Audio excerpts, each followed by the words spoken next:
As Steve said, we're talking all things finance over this session.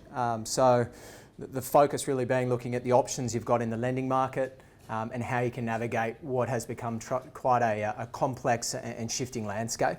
I'll just run you through the main discussion points that I'll touch on. So looking at that market, touching on and off the back of Tal's presentation, a really relevant topic, but for most medicos, property is one of the main asset classes that you're using to build wealth. So looking at property ownership and the finance considerations when it comes to your home and investment property.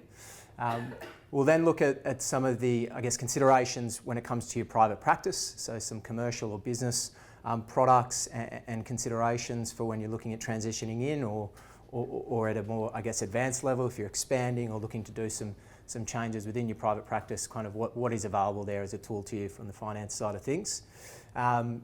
Then we'll look at some case studies, just some practical insights into some of the personal but also some of the practice transactions that we've come across just recently. And lastly, looking at choosing your lending advisor. So for some of you might have an established relationship, some of you are looking for a new one, but just some of the considerations that you should be taking into mind when you are aligning yourself with someone in this space. So borrowing money or taking on debt or gearing, got a lot of different names, but essentially it's going to be a big part of enabling the big decisions throughout your journey, both in the personal side of things, but also in the professional and commercial side of things.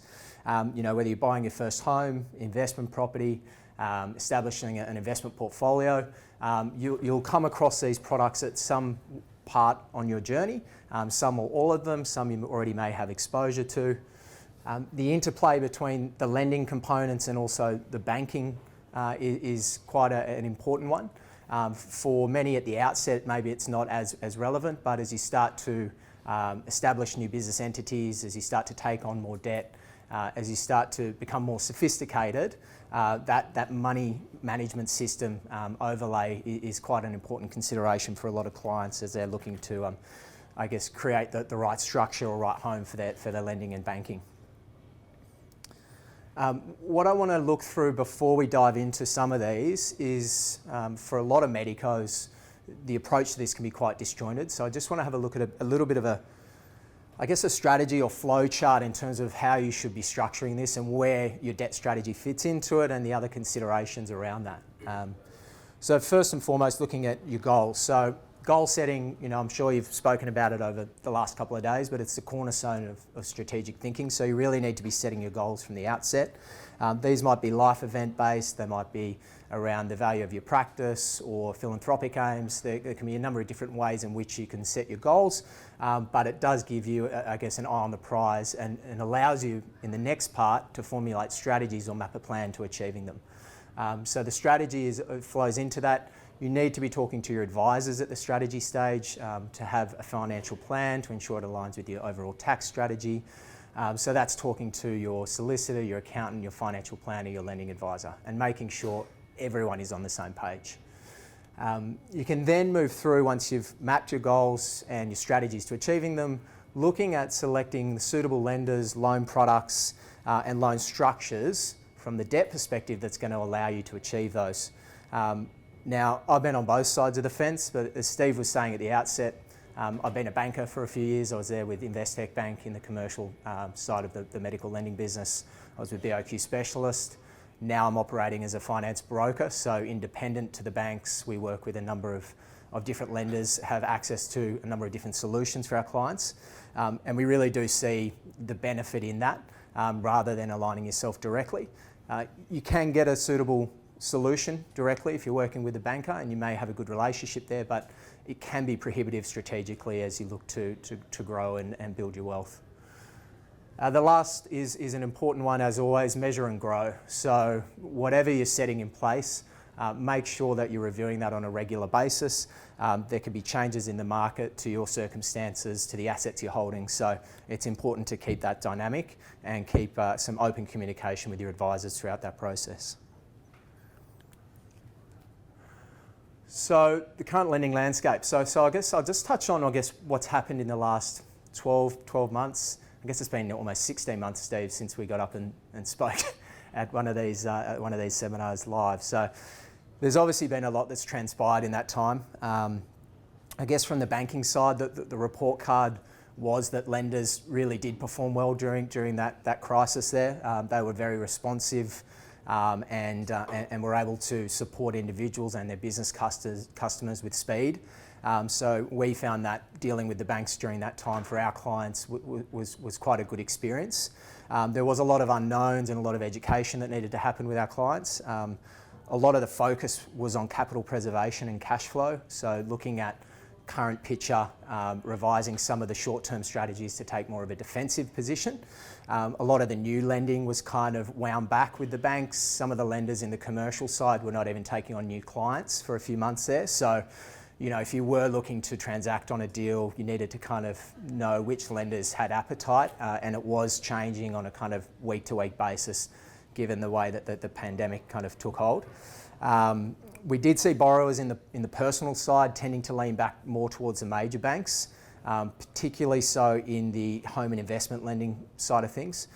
As the new lending dried up, banks started to refocus on refinancing existing debt for clients. So we saw a big war breaking out on that front, with a number of lenders offering phenomenally low interest rates, incentives on the fee structures, anything to try and win new customers, particularly when they were customers such as Medicos, who obviously have from a banking perspective, a very appealing protection for them, rather than just a general borrower. This flow-on effect that we saw channeled in through the refinance space caused a lot of issues with quite a few of the major banks. So at one point we had Westpac, who were taking 40 days just to pick up an application, business days. We had ANZ, who were taking 35 business days. So if you were looking to move forward with one of those lenders, you were hitting some headwinds in terms of turnaround times. For the clients that we needed to get deals done for, we were able to position them or reposition them with lenders we knew could move quickly. But some of you might have experienced that pain point if you were doing something during the back end of last year. We also saw some changes in credit policies across the board. So some of these had been implemented previously. They'd been kind of tightened up as the pandemic took hold. This related to maximum LVRs, so the amount that you can borrow for a property started to be reduced with certain banks and relating to certain aspects of the transaction. They started re-looking at different income tests, so the banks started to discount or exclude uncertain sources of income for borrowers, which resulted in lower borrowing capacities. We saw, a reduced appetite for construction lending. We saw more of a focus on high debt to income caps, so looking at household debt against the income that's coming in. Banks started to look at that as a metric for approvals.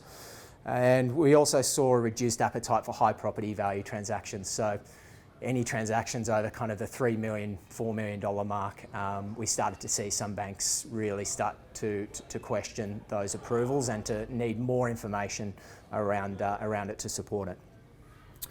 Some of these measures have been rolled back now as we've come out of the pandemic, but some still remain. So it can be a challenge if you're not looking at the right bank. For Medicos, we still see a lot of opportunity to capitalise with the right banks. This because, as I said, they're looking for lower risk going forward. They're looking for quality over quantity of borrower, and doctors sit right at the top of that pile. So it puts you in a really good position to leverage the competition out there in the space, particularly at this point in time. The key is in knowing which banks to approach. So again, on the home and investment lending side, I guess there's three things I just want to run through with you, three kind of priorities that you should be thinking about when you're looking at getting a home loan or getting an investment loan. First and foremost, borrowing capacity. So essentially, it's what the bank will decide to lend you for the transaction that you're looking to doing. It's based on your income, it's based on expenses and liabilities. It's important to know that each bank has different serviceability or borrowing capacity tests. So you can get significantly different outcomes depending on which bank you're looking at.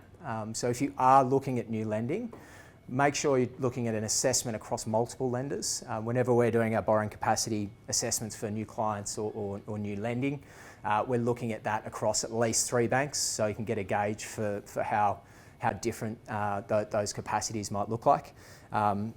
We had a client just last week who we ran that for, and there ended up being around $150,000 and $160,000 difference with the bank. Same inputs, just different lenders. So it can mean the difference between a decision that you decide to make now or having to settle for something else with the bank that you've got. In terms of funding positions, so once you've established your borrowing capacity, you need to look at the transaction itself. So yes, that's the amount that you can borrow, but what is your contribution going to look like? Where is that coming from? Do you need to access other lending to support that? There can be a number of different variables just depending on the transaction itself. The banks in the market for medicos do allow you to borrow, or specific banks I should say, up to 90% of the value of an asset or property that you're purchasing without lender's mortgage insurance. So most of the general public, when they're borrowing over 80% of the value of a property, need to pay lender's mortgage insurance, and it can be quite a considerable cost. So positioning yourself with a lender that allows you to borrow up to that level without the additional fee can save you significant money, but also allow you to get into the property market sooner by not having to save up that additional deposit. If you've already got an existing property, you might have equity available that you can tap into. So a lot of clients look to grow their portfolio that way, where they've got a home with existing equity, they've got a new transaction, and with that existing equity, they'll draw a new loan to pay the deposit, and then they'll establish a new loan for the new acquisition. So it can be a great way to not have to dip into your pocket for a deposit. We've also got access to some other specialist products in the market of late that allow us to top up, I guess, outside of additional property security. So they're particular medico specialist policies with a few banks, but it does allow you again to reduce the amount of capital, of your own capital, that you need to put into a deal. Really, it's about just understanding the brief, looking at the options at that point in time, and allowing you to make an informed decision based on those circumstances. And finally, when it comes to finding the right loan, so you need to be looking just beyond the interest rate when it comes to home loans. Each home loan or loan comes with different features or variables, so it's important to understand the subtleties of each. The ability to make additional repayments, the ability to have a loan offset account can be a material part of your decision making when it comes to setting up these facilities. The right loan for an investment property is not necessarily the right loan for your home. So for investment properties, it's often suitable, more preferable to have interest-only structures on the repayments and to channel additional capital back into your primary residence if you've still got that there, due to the fact that the deductibility of that home loan is non-deductible, and the investment loan is. So rather than diminishing your tax benefits while you've still got non-deductible debt, there's ways in which you can restructure your repayments to ensure you're optimising your position. A topic that has become, I guess, more relevant in the last few months is whether you have a variable or fixed rate. There are some phenomenally low fixed rates on offer in the home lending space at the moment. Usually in a falling rate environment, it's preferable to hold on to a variable rate because those fixed rates are going to become less and less competitive. But from what we're hearing and what we're seeing is we are really at the bottom of that interest rate cycle. So it can be a good time to start fixing your home loans. We're seeing a lot of clients who prefer the variable nature of the loans in where they've got greater flexibility and they're allowed certain loan features that fixed loans don't allow. They're looking at having split arrangements. So most of the banks will allow you to have part variable, part fixed. And that can be a great way to kind of hedge your bet and benefit from both of those. Okay, so you've got your property, your principal residence, or you bought an investment property. What's your next step in terms of optimising your position, your debt structure, and your wealth creation strategy? These are some of the key priorities that we keep in mind with clients and we like to address when we're looking through reviews of existing loans or just explaining or educating around how you might want to structure your facilities going forward. First and foremost is eliminating inefficient debt against the primary residence. So I think you've had a presentation, was it today, around good and bad debt? Someone got up and did an in-depth talk around that? Okay, perfect. So essentially, I mean, we've got that covered, but your home loan is a less efficient form of debt. You should be trying to reduce that or offset the interest incurred against that as much as possible. As you reduce that, it also allows you or frees up equity within that asset to use for investment use. And that flows into the next step. So borrowing to invest. As I said, the banks will let you borrow up to around 90% of your home loan, of the home value asset. So if you've got a home loan with available equity, so you've got a 60% gearing on a property, you've got an additional 30% available there that you can use. The banks will allow you to set up a home equity line or a line of credit against that for investment use. And some clients choose to structure that to allow them to set up a portfolio and start to, I guess, create some wealth or additional income through that investment. And that leads into debt recycling, which is the third component. So the next slide we'll look at debt recycling in more detail, but it is a strategy that a lot of medicos choose to implement when they do have principal residence debt and they've got equity and they're looking to grow their investment and build their wealth through an investment portfolio. I'll jump over to investment properties so then we can jump back to debt recycling in the next slide. So strategic lender and loan selection. So what are we talking about here? So really it's about diversification of lenders. So as I said at the start, most banks, all banks have different borrowing capacity serviceability tests. So you can strategically use different lenders at different times to increase your overall borrowing capacity. We do find some clients, particularly when they have lending upwards of, over a certain threshold, banks reduce their appetite for further lending when you've got that sort of level of debt or aggregate debt with a bank. It starts to become more difficult, particularly as really over $5 million in debt is really where the banks start to say, is this suitable or should this be put somewhere else? And we have those discussions with banks all the time for those larger size transactions where there is aggregate debt. It can also, in terms of using multiple banks, reduce your concentration risk. So say if you've got all your banking and lending with Westpac shift their rates up 25, 30 basis points, you take a hit across the board. With a lot of clients with multiple properties, sometimes a strategy is to look at using different lenders for those different properties. That way reducing your concentration risk and the risk of any kind of singular changes within that bank impacting you. Then looking at loan structure, so ownership. So you can have ownership through different means. You can own it individually, jointly.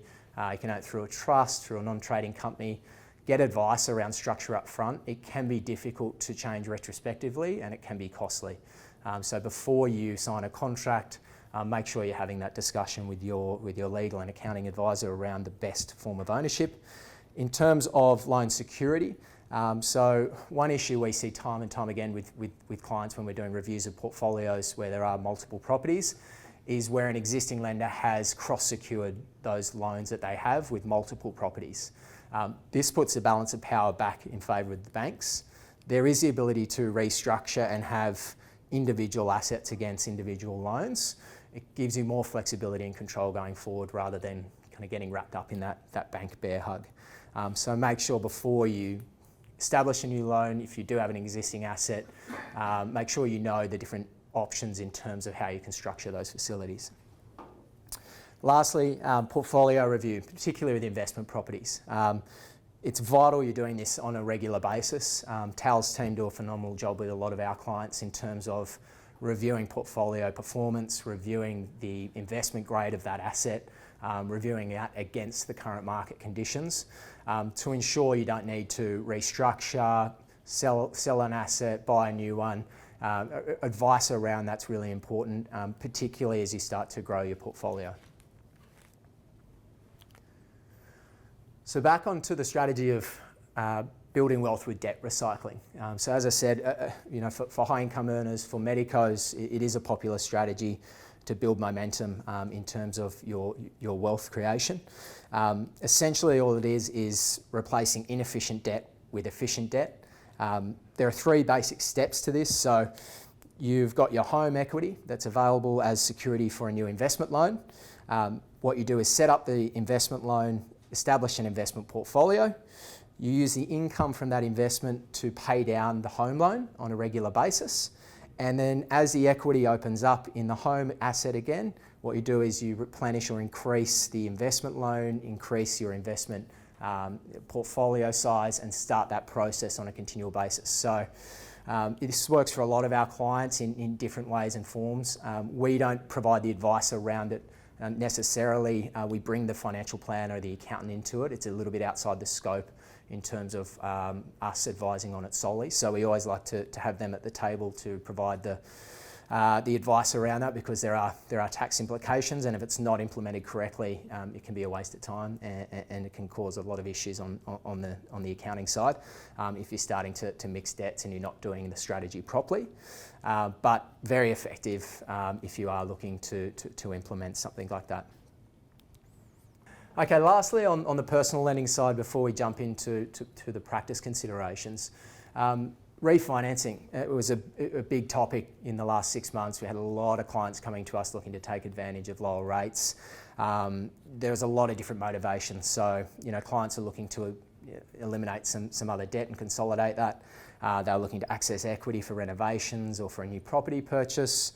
They're looking to restructure existing loans, access new loan features that they didn't have under their current arrangements.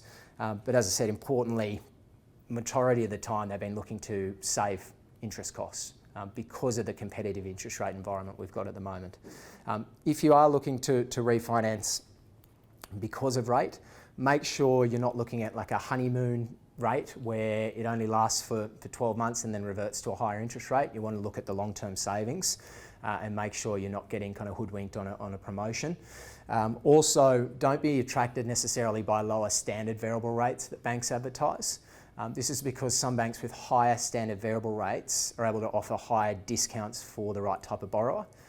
So even though, say, CBA might have a higher standard variable rate than ANZ, at that particular point when we're doing our analysis, they might be wanting to attract medicos, stronger client profiles, stronger deals, and we can get exceptions on interest rates that far exceed any of the other banks that we're looking at, just as an example. So don't be distracted by those headline rates. Look at the net rate. Make sure you're doing your comparables against those net rate after discounts so that you can compare apples with apples. In terms of the obstacles, really, there's only two obstacles that really prevent you from refinancing. One, your financial position has deteriorated since you set up or established the first loan. That doesn't allow you to refinance into a new bank. So make sure you've run the numbers with your advisor to see whether it is actually viable before you start going out there and looking at different rates and different opportunities. And secondly, if you've got a fixed rate loan in place at the moment, there can be penalties if you're looking to refinance and break that contract with your existing bank. It is appealing though in the low rate market we've got at the moment for a lot of clients to consider taking on some costs to exit, short-term costs to exit their bank. Typically, if you're in a variable rate, there's no fee to pay out and close down that facility. Really, your only costs are around $350 to discharge the mortgage. But if you do have fixed rate, it can be thousands of dollars depending on the size of the loan, the rates that were set. So it can be material. The banks, importantly though, are providing rebates on refinances. So all the major banks are offering between $2,000 to $3,000. So that can bring forward kind of what we call the break-even point, where it makes sense to actually refinance the existing facility and the point at which you start gaining some financial benefit. But again, if you've got a variable rate loan, you've got choice of market, you're usually ending up with $2,500 back in your pocket and getting a better interest rate if you're in a facility that's non-competitive at the moment. So can be a great time to review that if you haven't lately. Rates have shifted heaps in the last 6 months. So even if you reviewed it 12 months ago, get it checked with your advisor now. Talk to your bank because every bank is looking to hold on to their existing strong clients. So you mightn't necessarily need to refinance. You just need to bring it to their attention that you are looking at it, and you'll hear back pretty quickly with regards to revised rates around your facilities. Okay, so that was our kind of touching on personal home and investment lending. Was there any questions before we push in just to looking at some of the practice finance considerations? Okay, we'll push on. So practice finance. So there's a few of the, I guess, aspects that you'll need to at some point think about if you are transitioning into private practice, if you're in private practice at the moment. Whether to rent or buy rooms, it's a big one we're looking at the moment with a lot of clients in the current rate environment. It's worth doing the analysis to see comparably, what your lease obligations would be if you were to lease the rooms compared to what your capacity is to buy those and what those repayment differentials are going to look like. A lot of the time, based on how we can structure these loans at the moment, they are comparable. So, rather than investing in someone else's property portfolio, invest in yourself. You get security of tenure, security over your fit out, continuity for your patients. It can be a great strategy for building wealth. There is also the ability with the banks we work with, although limited, to structure up a solution to purchase through your self-managed super fund. I think, again, Steve, correct me, but that's been presented on separately. Okay, great. So hopefully those questions... Except that, can you clarify what's available in terms of LVR, loan valuation ratio, for buying property within super? Yeah, so there are a couple of ways you can look to structure lending involving your super fund. Most of the time for owner-occupied rooms, you're wanting to do it through a limited recourse borrowing arrangement. A lot of the banks used to play in this space. 5 years ago, you would have had 6 or 7 different options for your owner-occupied rooms. That has now narrowed down really to one primary lender that we work with who has a very competitive super product in the market where you can borrow up to 90% for your rooms. So most banks will cap super lending at around 60 to 70%. Because this is a specialist lender, they understand the risk. They are allowed to have, from a policy perspective, a higher appetite for gearing. So your fund only needs to come up with the 10% plus costs. There are some other eligibility criteria with that bank around how much you need to have sitting in your fund to start with, what's called a liquidity ratio, so how much is left in the fund after you transact, and it needs to be a percentage of the debt in the fund. So there's a few little hurdles to get through before you can actually look at them as an option. But again, in this current market, it can be a really wise decision to lock in if you've got the opportunity to looking at doing so. There are a lot of legislative requirements around the super space though, which you'd be aware of through the presentation that you heard. So make sure you're getting advice up front around how that operates. There can be significant penalties if it's not set up correctly. Now moving on to fit out requirements. So if you're purchasing your rooms or even if you're renting your rooms, fit out's going to be a consideration. When you do have a setup or you've got multiple suppliers to pay, the banks that we work with establish what's called an escrow facility. So essentially gives you a limit and they control payments out to the suppliers on a regular basis. The beauty of the escrow with these banks that we work with is that they do allow you to capitalise interest during that period in which the project's taking place. And what that means is it goes against the loan. You don't need to make repayments for the interest until the project is complete. So until you've got money coming in the door, you don't need to make debt repayments, which can be great at that outset. Funding for fit out and equipment can be with the banks we bank our clients with at 100% without additional security. For a general borrower looking at asset finance, you wouldn't typically see 100%, but again, there's policies out there in banks that allow you to do that without having to tip in any of your own capital. In terms of other considerations when it comes to equipment, you want to be structuring repayments to match your cash flow and seasonality. You want to align the loan terms with the effective life of the asset that you're actually purchasing. Say just for an example, your motor vehicle. You don't want to set up a 10-year asset finance for the purchase of that vehicle when the residual value at the end of 10 years is not going to align with the residual in the loan. So you don't want to have what's called negative equity in the asset where you're paying back something that's redundant or needed to be upgraded 5 years ago, but you're still paying off that existing facility. So you want to make sure you've got your terms aligned. You want to have flexibility to upgrade within the existing contract if you need to for the equipment. And where appropriate, making sure you've got the ability to make prepayments on interest that can save you tax at the end of the financial year. Keep in mind also with equipment and fit out, there is still the instant asset write-off scheme in place up until June 30. So for eligible assets under $150,000, you can essentially bring forward the tax deductions for those assets. So this can improve liquidity in the business going forward as well. So if you are looking at making an equipment purchase or you're looking at doing some fit out, make sure you're talking to your accountant around those tax deductions and tax breaks that are in place at the moment. Okay, so looking at lastly there at cash flow requirements. So working capital essentially ensures that your business can continue to run smoothly, even when you've got cash flow fluctuations. You can put capital into the business yourself, or you can do what most clients choose to do, and that is establish an overdraft facility. All the banks that we work with, typically when there is a setup of a practice or even on review, if it's not there, we'll get an overdraft in place just as a safety net. A lot of the banks will have fees, general banks will have fees attached even when you're not using the overdraft.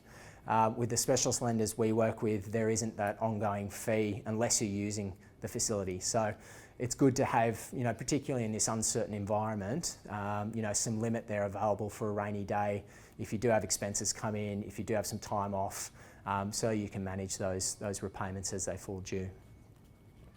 With regards to that as well on overdrafts, they can be secured or unsecured. So you can put an asset behind it to get a lower interest rate, or you can have it secured just against you individually. Essentially, you'll just pay a higher interest rate if that's the case. Okay, so these are some of the, the headline aspects that a bank will want to go through when they're assessing you on a commercial transaction. More so than in the personal lending space or home and investment space, when there's a property sitting behind the deal, the bank is very much looking at that asset. You are the asset a lot of the times in the commercial space. So the banks want to look more granularly in at your background, they want to understand your experience, and you need to put yourself or present yourself in the best light possible when you're putting up that proposal for whatever you're looking to do. So make sure you've got a CV or resume handy that's detailed, that talks to your strengths. It's just good when an opportunity comes up, depending on what you're looking to do, you don't get this checklist of 20 things that you could have done 6 months ago when you had a bit of time up your sleeve. So have a CV or resume ready to go. Statement of position. The bank will always want to know what your snapshot of your position is with an asset and liability statement. It can help to have that already prepared as a working document that you update regularly. It helps you personally kind of look at or map out how you're improving continuously on your net position, whether what you're doing is having impact as well. So not only for the bank, but also for yourself. In terms of income documents, so all the banks at the moment are needing to see your FY20 returns, either draft or finalised. But they're also wanting to see, as a sole trader, they're wanting to see your individual BASs for FY21 for quarters 1 and 2. What they're really trying to see is the COVID impact and recovery story. So they want to make sure you've returned income to levels that you were earning previously. With some of the banks that we work with, they can approve you on forward earnings or forecasts. So a lot of the banks for individual self-employed practitioners or general borrowers will need to see 2 years of financials before they'll approve a transaction. Obviously, as your income changes dramatically from when you transition into private practice and increases significantly on a trajectory, you want to be able to utilise or capitalise on that increase, in the current time. So there are banks that do allow you to do that. You need to build out a projection around what that looks like, but you typically, if you've got 3 to 6 months earnings, at an increased capacity, we can position that with the bank to support an approval at that level rather than your historical earnings, which can be useful. Also on income, looking at tax, the banks will always, in the commercial side, want to see your tax portals are up to date. So just make sure if you do have any outstanding tax that it's addressed, or if there's a reason as to why it hasn't been paid, that justification is given up front to the bank. So that will always be an aspect that will be looked at on this side of things. Business planning and cash flow forecasting. You've probably had a discussion around business planning over the course of the last 3 days. It's really important, particularly if you're looking to go into a new venture, that the bank understands how you look to execute that. and that can cover all different aspects from financial, operational, management. Depending on what you're looking to do, the business plan might need to be more comprehensive than if you were just looking to set up your rooms individually and start consulting. If you're looking to set up a group practice, if you're looking to build a purpose-built facility, this is when you need to start giving some more colour to the bank so that they can understand what you're looking to achieve, and it always helps mitigating the risk on their side, but also improving the terms that we're able to access. If we've got more information, it's better than the credit team making assumptions around your position or what you're looking to do. Cash flow forecasts fall into business planning as well. So the banks, if there is a change in your income structure or through the venture that you're looking, if you're setting up rooms, if you're going to see your income change dramatically, the bank will want to understand what that's going to look like. So your accountant will typically need to prepare those for you. They usually like to see 12 to 24 months in cash flow forecasting if it's a needed condition of the financing. But what we'll do is we'll understand what you're looking to achieve. We'll talk to the different banks and say, look, this is the headline proposal. What do you guys need to see in order to review a formal application? So rather than spending all your time putting together an application and getting it through and getting feedback, 2 weeks later that you need this document, we like to streamline that, get the information up front and make sure that we're not wasting any time for these types of deals. Lastly, insurances. So evidence of insurance is usually required prior to settlement before funding. But on the commercial side, they'll typically want to see business insurance, security over the assets. They'll want to see public liability, professional indemnity insurance. So just make sure that you're on top of those, that you've got access to those documents. And you may also need to provide your personal, so life, TPD, income protection. Depending on what you're looking to fund, the bank may need evidence of what you've got in place, and they may need that adjusted accordingly depending on the loan that you're establishing. So make sure you're kind of reviewing that insurance on a regular basis, particularly when you've got debt. It's really important to ensure that if you're not working, that you're got kind of a fallback in place there from a policy perspective that's going to allow you to cover those repayments. So I'll run through 2 quick case studies. We've got 10 minutes here before we wrap up.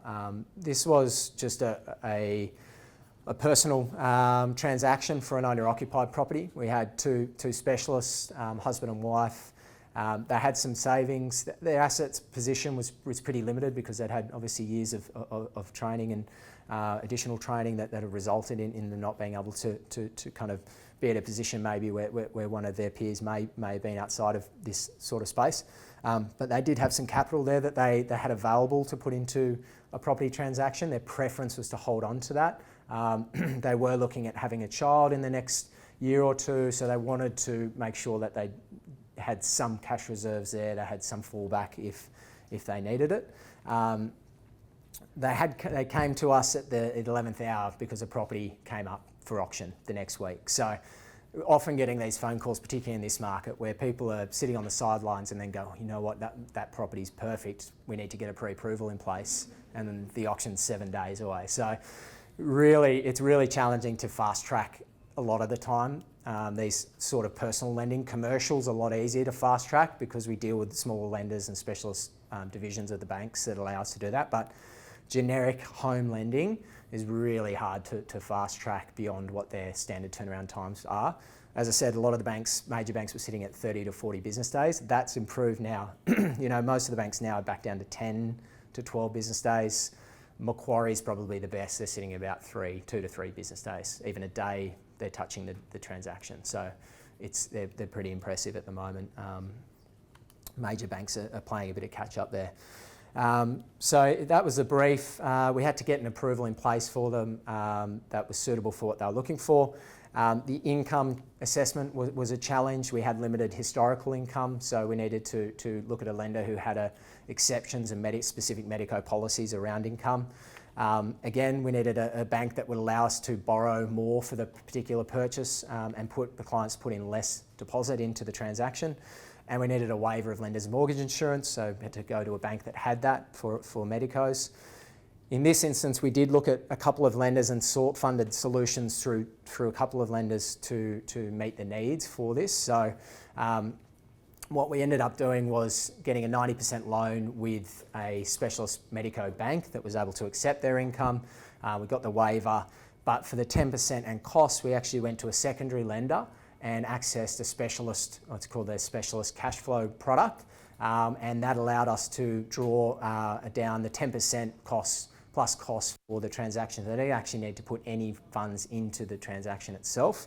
They put their savings straight into the linked offset against the home loan. So they were able to reduce, I guess, from the net effect of it was they were reducing the interest by that 10% that they had against the core home loan.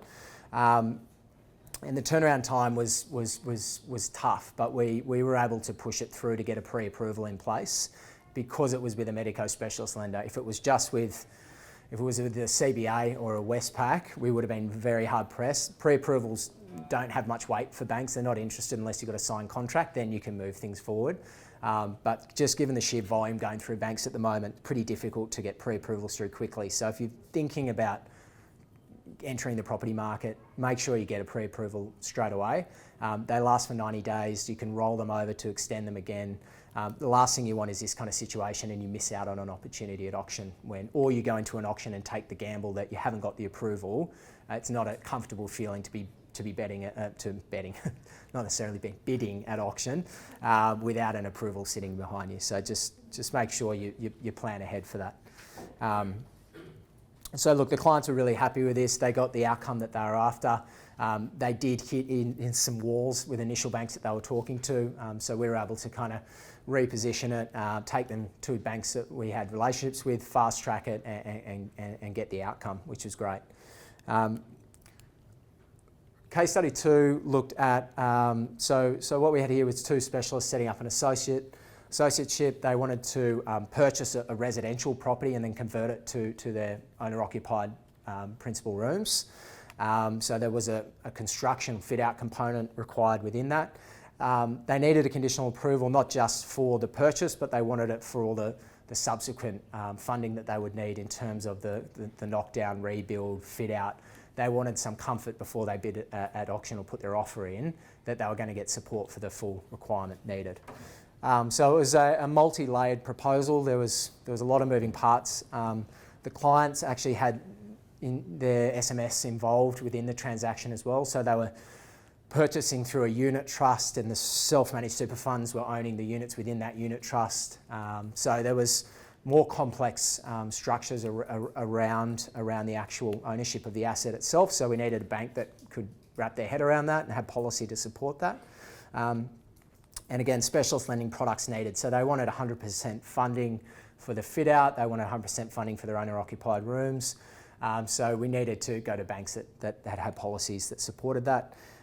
We firstly sat down, just given the scope of this, we sat down as a team with their accountant, with their financial planner, their solicitor, and we made sure everyone was on the same page. We were able to build out the proposal, we were able to build out the forecasting documents and the business plan that the bank needed to support it. Given the self-managed super funds were involved, we needed the solicitor sign off, making sure we weren't in contravention of any of the Self-Managed Super Fund Act. And we're actually able to bring to the table also a number of industry partners to help the client with their fit out and the build. So, given we focus in this space, we're able to have relationships across the sector in the health space with specialists, other specialists. So from construction to fit out equipment providers, we're able to bring in some other advisors to them to help them build out what they were hoping to achieve. It was quite a complex scenario, but we were able to kind of put it all together and get the outcome again. Quite a tricky, just given the different moving parts here, quite a tricky one for you as an individual to take to a bank and try to piece together yourself. So that's it really. I did want to touch on that. We've kind of covered off on it, outside of, looking at it, specifically, but, make sure if you're working with an advisor that they know they've got experience in working with your profession, they specialise in it, they can introduce you to industry partners. Accreditation, if you're working with a finance broker and not a bank, make sure they're a member of one of the professional bodies. So the MFAA is the top accrediting body in the broking space. So brokers within that operate at the high level of ethics, education and experience. So make sure you're working with one of those guys. Transparency, you know, if you're getting advice, you want to know where that advice is coming from, why that's being put forward. So make sure you ask questions. Your advisor should be able to explain to you why they're recommending one product over another. Make sure you're getting that information and not just making assumptions. And choice. If you're working with an independent advisor, they're going to have access to different banks. Understand who those banks are, which banks they work with the most and why. And at the end of the day, it's just a relationship. I mean, if you don't have an open and ongoing communication with a bank and you don't gel with your banker or broker, then look outside. There are plenty of other options. There are plenty of alternatives in the market in this space. And you just don't want to miss opportunities as they come by.